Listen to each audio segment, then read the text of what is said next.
Hello दोस्तों, मैं सुरेंद्र कुमार कुबे, जिला बलरामपुर, रामनगर, छत्तीसगढ़।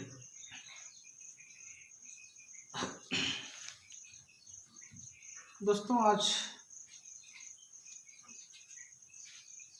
का वीडियो बहुत ही एक दुखित मन की विचार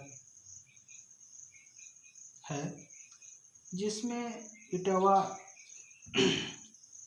जिले में, यूपी के इटावा जिले में जो अभी घटना हुई है यादव समाज के ऊपर, कथावाचक के ऊपर, जिन्हें जाति पूछकर उनकी मुंडन की गई और कहने में भी शर्म आता है, मुंह से बात नहीं निकल पाती है। क्योंकि यह घटना हुई है इसलिए कहना पड़ता है। दोस्तों, कहने में हिम्मत नहीं होता है, लेकिन जो इस प्रकार से कृत्य जो किए हैं वो कैसे इस घटनाओं का अंजाम दे रहे हैं, ये सबसे बड़े सोचनीय विषय है। दोस्तों, जिन स्वर्ण मनुवादियों ने मुंडन करके उन कथावाचक व्यक्ति की जाति पूछकर मुंडन किया गया, मारपीट की गई और महिलाओं के पेशाब से शुद्धिकरण किया गया। दोस्तों, इसी विषय पर मैं आज अपनी प्रतिक्रिया आप लोगों के बीच में साझा करना चाह रहा हूं। और इसमें यदि यह वीडियो में हमारी बात अच्छी लगे तो इसे आप ज़रूर फॉलो करें। इसके पहले मैं इस देश के सभी बुद्धिजीवी सज्जनों, दोस्तों, क्रांतिकारी महिलाओं को नमन बंदन है और बच्चों को दुलार प्यार। दोस्तों, मैं इसके पहले मैं सभी से ये क्षमा चाहूँगा कि इस विषय पर जो हम अपनी प्रतिक्रिया साझा कर रहे हैं, इस देश वासी के समाज के साथ, शायद किन्हीं को यदि गलत लगे हमारी बात तो उनसे मैं क्षमा चाहूँगा, लेकिन इस विषय पर सोचना जरूरी होगा। दोस्तों, अब यह स्पष्ट हो गया है कि हमारे देश में भी 3 तरह के संतानें हैं। एक वह संतान है जो मनु महाराज की पद चिन्हों पर काम कर रहे हैं, उनको जो है पुरखा मानते हैं, जो उन्हें हम स्वर्ण मनुवादी संतान कहेंगे। दूसरी संतानें इस देश में वे हैं जिन्होंने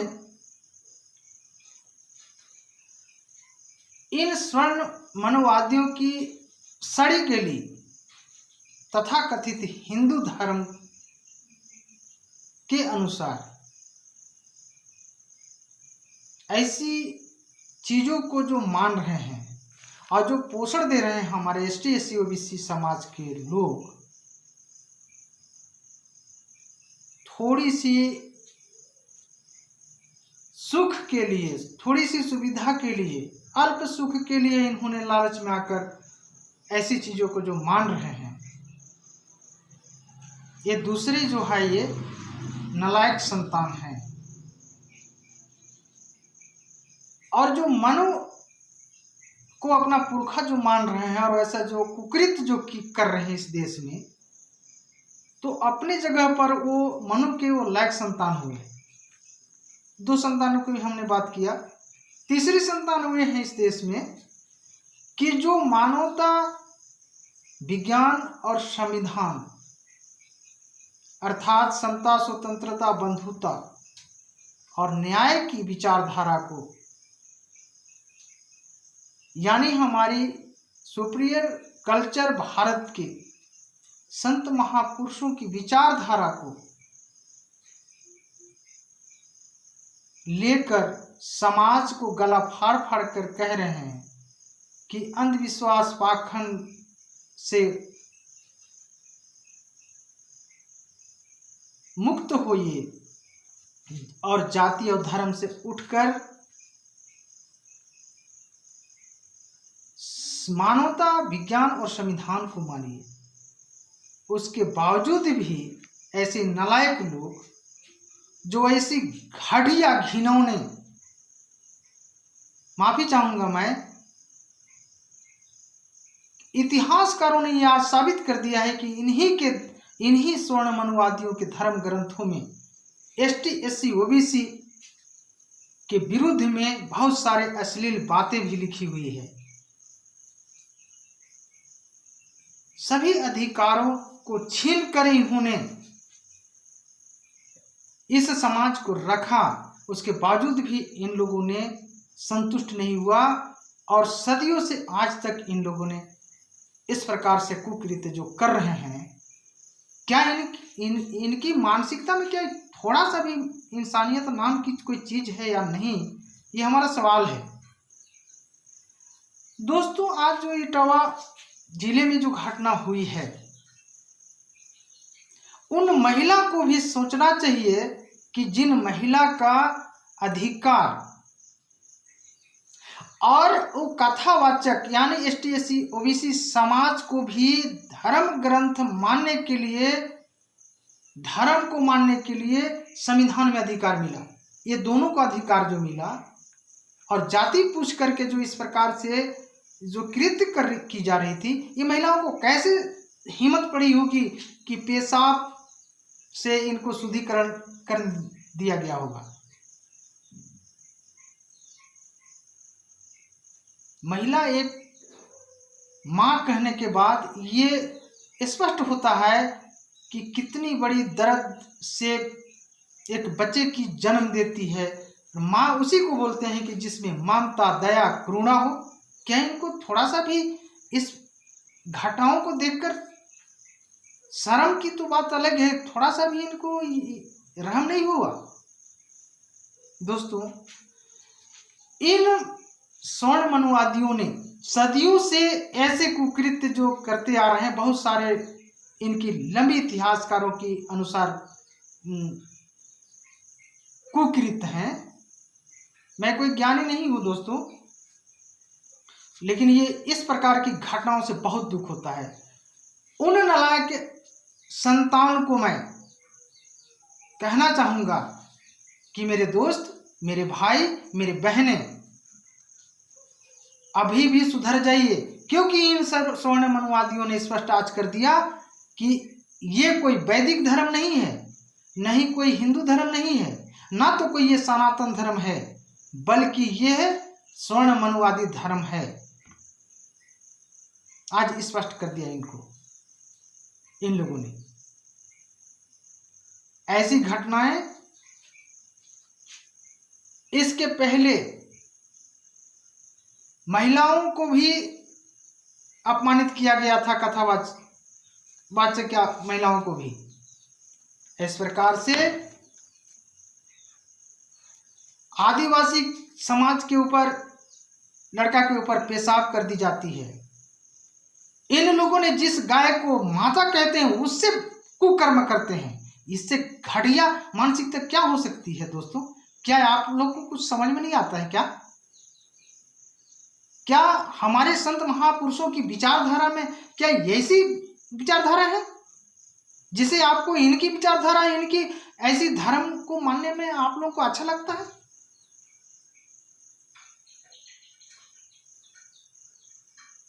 इस तरह से जो इस देश में सबसे बड़े पद जो होती है राष्ट्रपति की, हमारे रामनाथ कोविंद जी को भी अपमानित किया गया, द्रौपदी मुर्मू जी को भी शुद्धिकरण किया गया। इनकी शुद्धिकरण करने की आदत लगी हुई है, लेकिन पहले तो गौमूत्र और जल से शुद्धिकरण किया जाता था, लेकिन आज इतनी घिनौनी इनकी मानसिकता गिर गई कि एक महिलाओं की मूत्र से ही इंसान को जो है शुद्धिकरण कर रहे हैं। इस घटना से भी आप लोगों को सबक सीखना होगा मैं जो आज बोल रहा हूं, कब हम मारे जाएंगे इसका कोई गारंटी नहीं है, लेकिन हमारी यह बात जो है जिंदा रहेगा। आज मैं आप लोगों को सतर्क कर देना चाहता हूं दोस्तों कि हमारी वीडियो जहां तक भी जा रही होगी इसको संचित करके रखिएगा, क्योंकि हमारा वीडियो भी कुछ डिलीट होना शुरू हो गई है। इसका कारण क्या है? हमसे गलती हुई है या कोई षड्यंत्र होगा, अब इसके बारे में हम पता नहीं लगाया हूं, लेकिन इस पर आप लोग थोड़ा सा ध्यान दीजिएगा।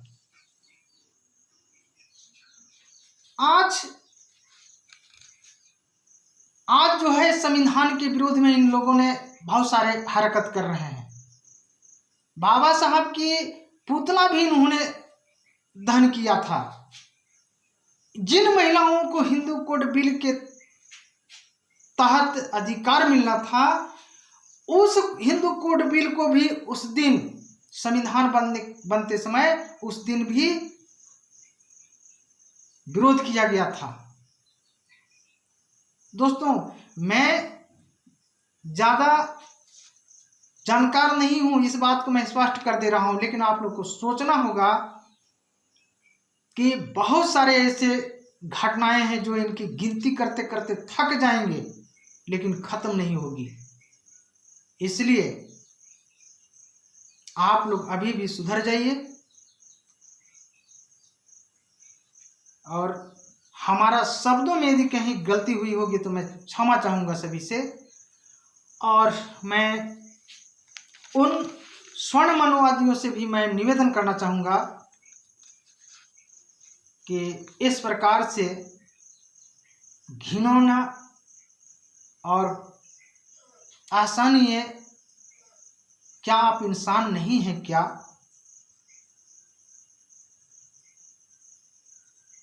थोड़ा सा भी यदि रहम है तो समझिए, इस देश में आप रह रहे हैं, हम सब रह रहे हैं, क्या इस देश की यही संस्कृति है?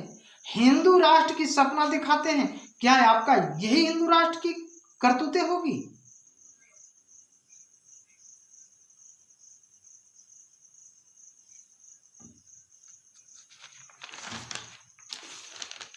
दोस्तों,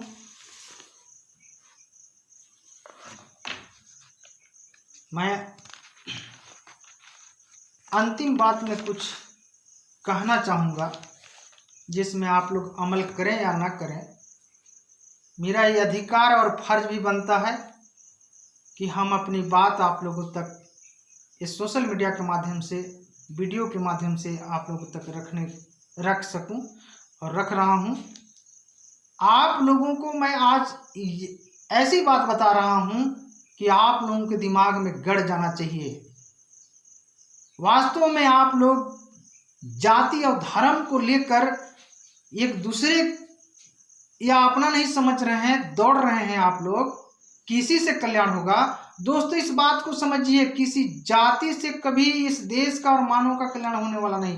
किसी धर्म को मानने से इस देश का और समाज को कभी कल्याण नहीं होने वाला है। क्यों? क्योंकि असली धर्म इंसानियत है, और इंसानियत वह चीज है जिसमें समता, स्वतंत्रता, बंधुता और न्याय की बात होती है। न्याय की गुण तत्व होती है, यही असली धर्म है। इस बात को समझिए। बाकी इस प्रकार से जो कुकृत्य किए जा रहे हैं, ये साजिश के तहत है। हिंदू धर्म एक बहानेबाजी है। ये वास्तव में इन लोगों ने आज इस प्रकार के इटावा को घटना का जो अंजाम जो दिए हैं, और इंसान के ऊपर जो पेशाब कर रहे हैं, इससे और बहुत सारे जो घटनाएं हैं उसको मैं इसमें अंकित नहीं कर रहा हूं, लेकिन ये दो चीज से आप लोग समझ सकते हैं। और एक चीज, जिस गाय को इन लोगों ने मां कहते हैं उसी के साथ कुकृत्य कर रहे हैं। इन तीन घटनाओं से आप लोग समझ सकते हैं कि इनकी वास्तव में कोई धर्म नहीं है, बल्कि इनकी एक साजिश की तहत है। हिंदू धर्म के बहाने में हम सभी को उलझा करके आपस में लड़ाना चाहते हैं। और इस जगह मैं कहना चाहूंगा कि इसमें सबसे बड़ी गलती आप लोगों को है। संविधान बनने से पहले से, संविधान बनने के बाद से कई हमारे लोगों को अपमानित किया जा रहा है, संविधान की प्रतियां को जलाई जा रही है,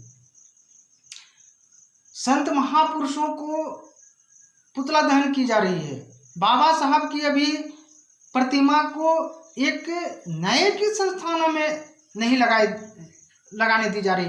क्या ये नई घटना है? आप लोगों को नहीं समझ में आता है?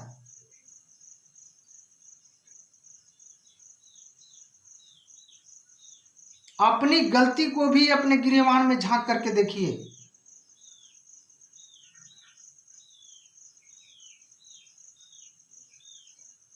कोई जाति और धर्म, यदि धर्म है तो मैं दोबारा कहना चाहूंगा, यदि धर्म है तो वह है इंसानियत, और इंसानियत का असली जो झलक है, जो असली तत्व है, वह समता, स्वतंत्रता, बंधुता और न्याय है।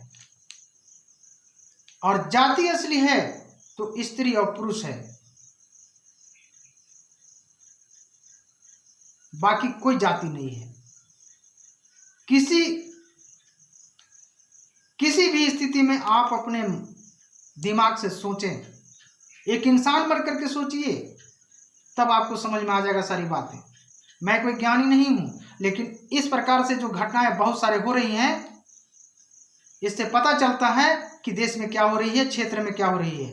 हर क्षेत्र में अभी बहुत सारे घटनाएं ऐसे होने लगे जो आप लोग सुन रहे होंगे सोशल मीडिया के माध्यम से। हम सब जानते हैं जो कि आजकल पति सफाई अभियान चल रही है। इस चीज को भी मैं इसमें इसलिए जोड़ रहा हूं कि इसी तरह के से ये षड्यंत्र के ही तहत कहीं ना कहीं ये घटना का अंजाम दिया जा रहा है। और यदि वह महिला यदि अपने पति को हत्या कर पा रही है तो उसमें भी पुरुष मिला हुआ है, अकेला महिला नहीं अपने पति को हत्या कर पा रही है। क्या इस गलती को हम लोग को अपने गिरेबान में नहीं झांकना चाहिए? सिर्फ महिला के ऊपर गलती को थोपना ये क्या उचित बात है? इसी तरह से आज जो स्वर्ण मनुवादी जो गलत कर रहे हैं तो सिर्फ इन्हीं की गलती नहीं है, जबकि हम लोग को पता है कि इस प्रकार से इन लोगों की करतूतें हैं, इनकी ऐसी साजिश होती है। इतिहासकारों के अनुसार से सदियों से इन्होंने सताया, आज संविधान मिलने के बावजूद भी ऐसे कर रहे हैं, तो क्या समझना नहीं चाहिए? दोस्तों, मैं काफी दुख में इस बात को रखा हूं, और इस बात में यदि हमारी बात में कुछ दम होगा या रहस्य होगा तो उसको मान लीजिएगा। बाकी आप लोगों के विचार क्या होगा, आप लोग अपने प्रतिक्रिया कमेंट बॉक्स में जरूर दीजिएगा। सभी को जय भीम, जय मानव समाज।